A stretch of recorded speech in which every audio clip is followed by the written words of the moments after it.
आत्म नमस्ते। मैं हूं संगीता शाह। स्वागत है आपका मेरे YouTube चैनल पर। दोस्तों, आज हम जिस टॉपिक के बारे में बात करने वाले हैं उसके लिए रोज़ मेरे पास नहीं तो भी 2 से 3 कॉल आते हैं उसकी क्लैरिटी के लिए कि मैम ये टॉपिक पे हमें क्लियर करिए, इस टॉपिक पे थोड़ा सा मार्गदर्शन कीजिए या इस टॉपिक पे हमें थोड़ा सा काउंसिल कीजिए। तो वो टॉपिक क्या है? वो है who am I, what is the purpose of my life, Why I am on this earth। जब भी लोगों के मुझे फ़ोन आते हैं तो वो लोग यही कहते हैं कि मैम ज़िंदगी से ना एक बोरियत सी हो गई है, वही रोज़ का रूटीन, घड़ी की सुई की तरह हम चल रहे हैं, रोज़ बस वही करते जा रहे हैं, जीवन में कुछ और चीज़ है ही नहीं, बस रोज़ यही कर रहे हैं, वही चीज़ रोज़ दोहराते हैं। मैम ऐसा क्यों हो रहा है? हम क्यों नहीं अपने लाइफ के पर्पस को समझ पा रहे हैं? हम क्यों इसी सारे जाल में उलझते जा रहे हैं?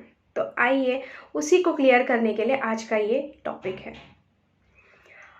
उससे पहले मैं आपको मेरा एक प्रेयर कहना चाहूँगी, जो मैं हर रोज़ मेडिटेशन के सेशन जब मैं लेती हूँ तो ये प्रेयर मेरा पहला शुरुआत में ये प्रेयर ही हम बोलते हैं और उसके बाद ही हम आगे की मेडिटेशन शुरू करते हैं। तो वो कुछ इस तरह से है। I am that I am. I am not the body. I am not the emotions. I am not the thoughts. I am not the mind. The mind is only a subtle instrument of the soul. I am the soul. I am a spiritual being of divine intelligence, divine love, divine power. I am one with my higher soul. I am that I am. ये एक prayer है जो हम meditation के पहले अपने सारे participant से करवाते हैं। तो इसका एकमात्र अर्थ यही है कि मैं ना ये शरीर हूँ, ना मेरे अंदर आने वाले विचार हूँ, ना मैं अपने इमोशंस हूँ, ना मैं अपना दिमाग हूँ। मैं कुछ नहीं हूँ। मैं क्या हूँ? मैं एक प्योर आत्मा हूँ। I am a soul. And मैं किसका अंश हूँ? मैं उस परब्रह्म का एक अंश हूँ जिसने हम सबको बनाया है। ये कहना हो, इस प्रेयर का अर्थ ये है। लेकिन माय डियर फ्रेंड्स, अगर मान लीजिए आपके लाइफ में आपकी बेसिक ज़रूरतें पूरी नहीं हो रही हैं, आप एक वक्त का खाना नहीं हासिल कर पा रहे हैं या आपको कोई भी चीज़ की परेशानी है, मान लीजिए अभी आपको बहुत भूख लगी है और मैं आपसे ये कहूँ कि आप है ना अभी बैठ जाइए, हम मिल के मनन करते हैं, इस चीज़ का चिंतन करते हैं कि who am I. Will you be ready for that? No, you will never be ready for that. आपका अल्टीमेट गोल क्या होगा उस वक्त के लिए कि मुझे खाना दे दो, पहले मुझे खाना खाना है, मुझे भूख लगी है, right? If you are over burden with your debts, बहुत सारा कर्ज है आपके ऊपर, तो उस वक्त मैं अगर आपको बोलूँगी कि चलिए आज हम बैठते हैं, मनन करते हैं कि who am I, will you be interested? No. तो इस जर्नी पे आगे जाने के लिए पहले तो हमारी जो बेसिक रिक्वायरमेंट्स है ज़िंदगी की, वो अगर फुलफ़िल हो रही है, मतलब रोटी कपड़ा मकान, ये तीनों चीज़ें अगर फुलफ़िल हो रही है, तब हम अपने आगे की जर्नी हु एम आई वाली चीज़ पे हम लेकर जा सकते हैं। तो मुझे बताइए, आज इस दुनिया में जिन लोगों की बेसिक रिक्वायरमेंट्स पूरी हो गई हैं, क्या वो लोग इस जर्नी पे जा चुके हैं? बिल्कुल नहीं। 100 में से 95% लोग यही रोज का रूटीन जी रहे हैं। एक घर बना लिया तो दूसरा बना रहे हैं, दूसरा बना लिया तो तीसरा, आज अकाउंट में फलाना अमाउंट है तो उसको और कैसे बढ़ाया जाए, उसी के पीछे, ये मटेरियलिस्टिक चीज़ों के पीछे, मतलब बेसिक चीज़ें फुलफिल होने के बाद भी हम इंसान उस राह पे नहीं चल रहे हैं। एक्चुअली जो मकसद है हमारा, to find out the purpose of this life, कि हम इस दुनिया में किस लिए आए हैं, कि हम स्वयं है क्या। अगर मैं आपके साथ आपका नाम नहीं जोड़ूं, आपका एजुकेशन नहीं जोड़ूं, आपका ऑक्यूपेशन नहीं जोड़ूं, आपका डेजिग्नेशन नहीं जोड़ूं, आपकी वेल्थ को, आपकी फाइनेंशियल स्टेटस को नहीं जोड़ूं, अगर मैं ये सब आपसे डिटैच कर दूं, तो आप एक सिंगल, एक individual, who are you? That is what has to be the purpose of your life, कि ये सारी चीज़ों के अलावा मैं क्या हूँ, मेरा सत्य क्या है, ये जानने की जिज्ञासा हम सब में होनी चाहिए। अगर आपकी बेसिक ज़रूरतें पूरी हो रही हैं तो मेरा आपको ये एडवाइस है कि थोड़ा सा इस लेवल में थोड़ा सा रिसर्च कीजिए। आपने दुनिया की हर चीज़ के बारे में गूगल में बहुत रिसर्च किया होगा, लेकिन कभी अपने आप से रिसर्च किया कि मैं क्या हूँ, मैं कौन हूँ, मैं क्यों हूँ और किस लिए यहाँ हूँ? ये आपने कभी भी नहीं किया। तो ये हम सबको जीवन में फाइंड आउट करने की ज़रूरत है कि हम कौन हैं। आइए मैं आपको एक स्टोरी सुनाती हूँ, शायद आप सब ये चीज़ से कनेक्ट कर पाओ।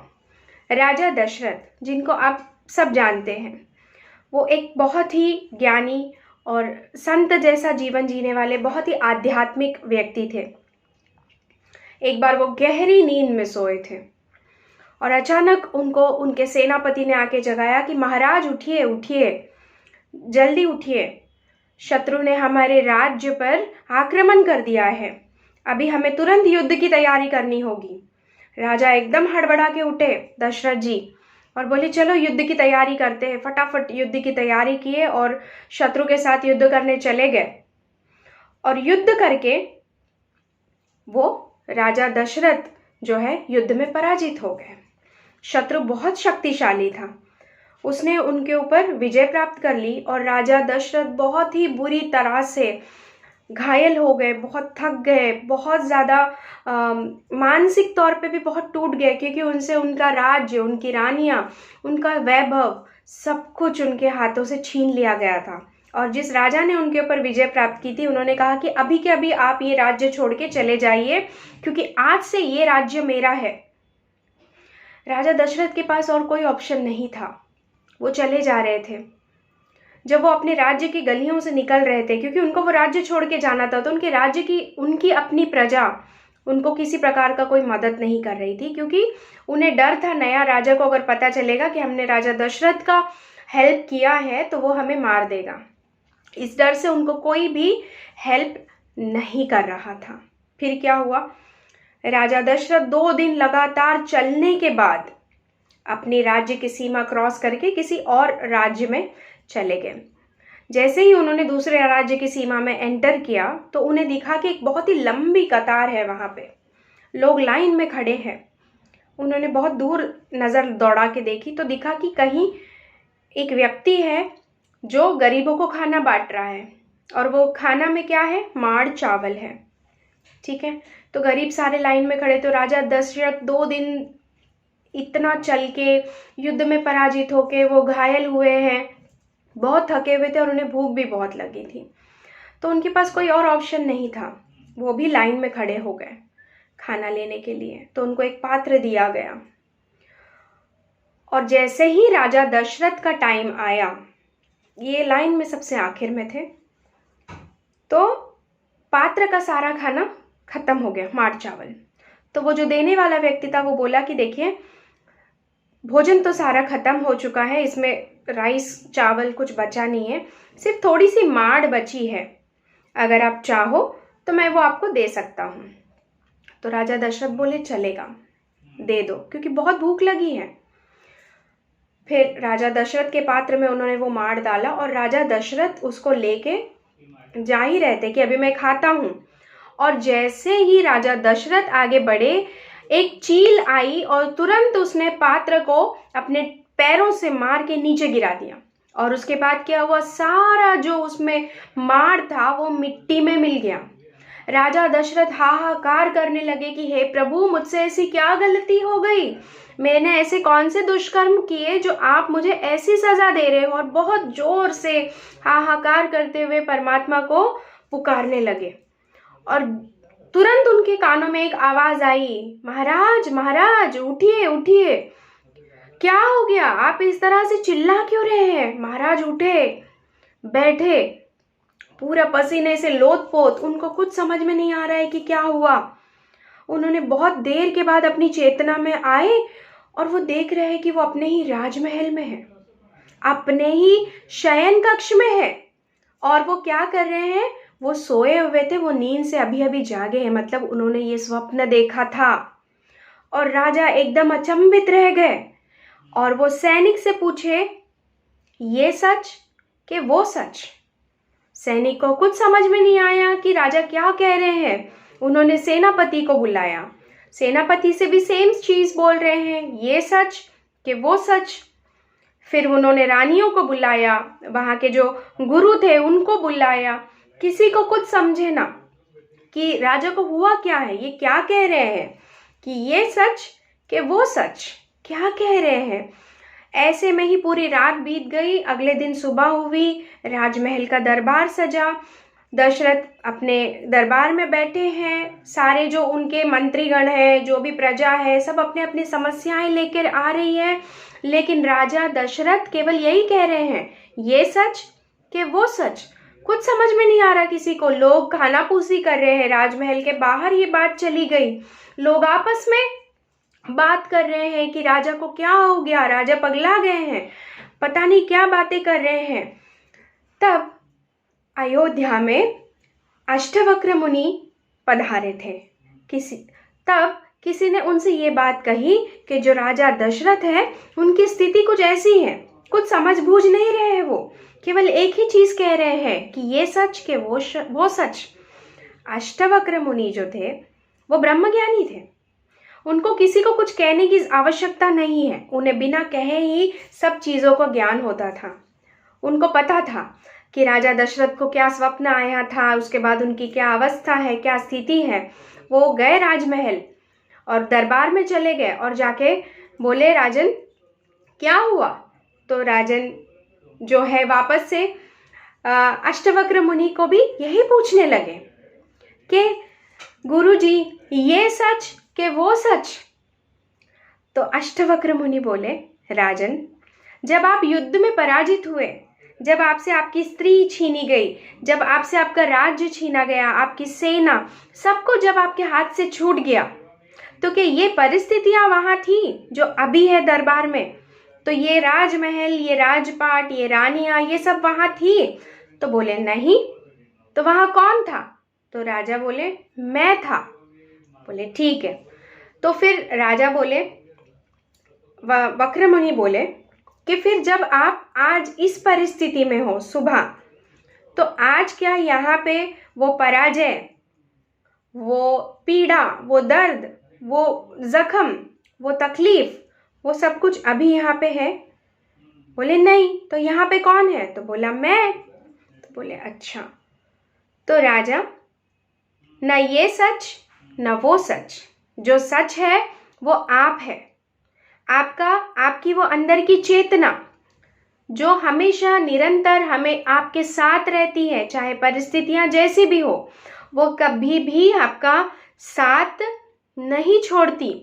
इसीलिए ये जो सच है ये यही है कि ना ये सच है ना वो सच है। जो सच है वो आपके अंदर की वो चेतना है जो हर वक्त हर चीज को देखती है, वही सच है राजन। ऐसे करके उन्होंने जवाब दिया। पूरे दरबार में सब लोगों के मुख पे प्रश्न चिन्ह कि क्या बातें हो रही हैं, क्योंकि किसी को कुछ पता नहीं, सिर्फ वक्र महामुनि ही ये जानते हैं कि क्या हुआ और राजा को ही पता है कि क्या हुआ। तो माय डियर फ्रेंड्स, ये स्टोरी से मैं आपको यही कहने की कोशिश कर रही हूँ कि हमारे अंदर का जो कॉन्शियसनेस है वही हम है, वही है हमारे अंदर की चेतना। देखिए, जब आप रात को सो जाते हैं तब क्या होता है, आपको किसी चीज का ज्ञान नहीं रहता, आपको अपने शरीर का भी ज्ञान नहीं रहता। जब आप गहरी नींद में होते हैं, आपको ना अपने घर का ध्यान होता है, ना बच्चों का ध्यान होता है, ना काम का कोई ध्यान होता है, कोई चीज का ध्यान नहीं होता है। आप सिर्फ अपने अंदर ध्यान मग्न रहते हैं। आपकी सांस आती है जाती है, आती है जाती है, वही तो है आपके अंदर की चेतना, वही तो है आप। तो ये जो प्रश्न है कि मैं कौन हूँ, तो आप है वो चेतना जो आपके अंदर हर वक्त रहती है, जो आपको बचपन से लेके अभी आप जितने भी उम्र आपने जी है, जिसने आपको वहां से लेके यहाँ तक की जर्नी में जिसने आपको देखा है, इवॉल्व होते हुए, बड़ा होते हुए, अपनी समझ बूझ को बदलते हुए। जैसे आप 5 साल के थे वैसे आप 10 साल की उम्र में नहीं सोचते थे। जो आप 10 साल की उम्र में सोचते थे, जब आप 20 साल के हो गए तब आप वैसा बिल्कुल नहीं सोचते थे। तो हर वक्त आपकी अंदर काफी परिवर्तन आए, और इस परिवर्तन को जो देख रहा था वो आपकी चेतना है। वही तो है आपका कॉन्शियसनेस। जब आप इस जर्नी में निकलोगे आगे की ओर, तब आपको समझ में आएगा कि हु एम आई। इसके लिए आप जब भी इस जर्नी में बैठोगे तो सबसे पहले पर्दे खुलती जाएगी। सबसे पहले आपका कॉन्शियस माइंड जो हमेशा चैटरिंग शुरू करता है आपके दिमाग में, उसकी परत हटेगी। उसके बाद आप आपके सबकॉन्शियस माइंड में पहुंचोगे, जहां पे है आपके सारे फीलिंग्स, सारे इमोशंस, सारे बिलीफ सिस्टम्स, वो टूटेंगे। जब आप आपकी चेतना में आओगे तब आपको रियलाइज होगा ना कि मैं बॉडी हूं, ना मैं माइंड हूं, ना इमोशंस हूं, ना थॉट्स हूं, मैं कुछ भी नहीं हूं। तो मैं क्या हूं? मैं उस परब्रह्म का अंश हूं। जो परब्रह्म में ये सारा संसार समाया हुआ है, मैं उसी का अंश हूं। तो मैं उससे कम कैसे हो सकता हूं? तब आपकी जो नजरिया है दुनिया को देखने का, वो तुरंत बदल जाएगा। आप हर वस्तु में अपने आप को देखेंगे, हर व्यक्ति में अपने आप को देखेंगे, हर सिचुएशन में आप अपने आप को देखेंगे। आप अपने आप को कभी भी उस परब्रह्म से अलग नहीं समझेंगे, क्योंकि वो स्वयं सब में है। तो आप एक ऑब्जेक्ट से हटके एक निराकार रूप में आप अपने आप को देखना शुरू करोगे। अभी कैसा है, हम अपने आप को ऑब्जेक्ट्स में देखते हैं। आई एम दिस हैंड, है ना, this is my clothes, this is my house, this is me and what not. But this is not the reality.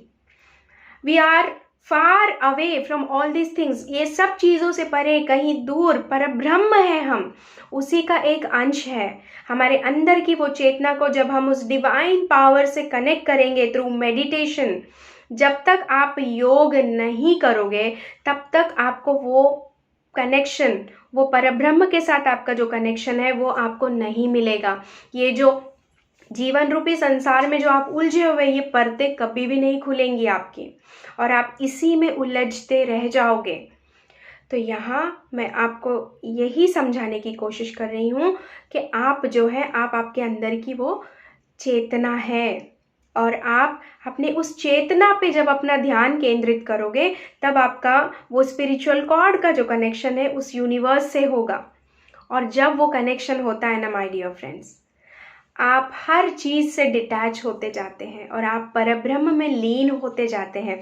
और वही है हम सबके जीवन का मकसद, और वही है हम, वही है हमारे इस प्रश्न का उत्तर, हु एम आई। फिर आपको रोज जीवन बोरियत नहीं लगेगी, फिर आप डेली रूटीन में बोर नहीं होगे, क्योंकि हर रोज एक नई परत आपके जीवन में खुलती जाएगी, और आप इस जर्नी में एक दिन उस स्टेज में पहुंच जाओगे जहां पे आप स्वयं उस परब्रह्म से अपने आप को कनेक्ट पाओगे। तो ये बहुत मुश्किल है, इतना आसान नहीं है माय डियर फ्रेंड्स, लेकिन इसकी शुरुआत आपको कहीं से तो करनी पड़ेगी। हटा दीजिए अपना मन ये सारी मटेरियलिस्टिक चीज़ों से, इन मोह से, और इस जर्नी पे आप चाहे तो मेरे साथ आगे बढ़ सकते हैं। मेरी गाइडेंस के अंदर आप मेरे साथ इस जर्नी में आगे बढ़ सकते हैं to find out exactly who am I. आशा करती हूँ कि ये इन्फॉर्मेशन जो मैंने आपके साथ शेयर की है वो आपको अच्छी लगी होगी। अगर अच्छी लगी है तो मेरे इस वीडियो को लाइक कीजिएगा और अपने फ्रेंड्स, रिश्तेदारों के साथ इसको शेयर बहुत कीजिएगा, क्योंकि ये आज के ज़माने की रिक्वायरमेंट है माय डियर फ्रेंड्स। आत्म नमस्ते।